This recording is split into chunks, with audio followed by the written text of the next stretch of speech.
കുറച്ച് ചെമ്മീൻ ഇരിപ്പുണ്ട്, നമുക്കിത് തീയൽ വെക്കാം. 3 കിഴങ്ങ് നമ്മൾ അരിഞ്ഞു വെച്ചിട്ടുണ്ട്. ഇത് നമുക്ക് കുക്കറിൽ അടിച്ചെടുക്കണം. ഒരു വിസിൽ മതി.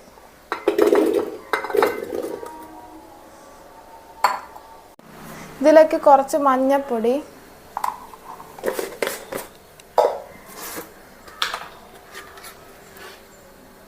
കുറച്ച് ഉപ്പ്,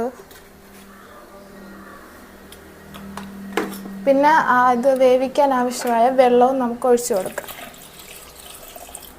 കുറച്ച് വെള്ളം മതി.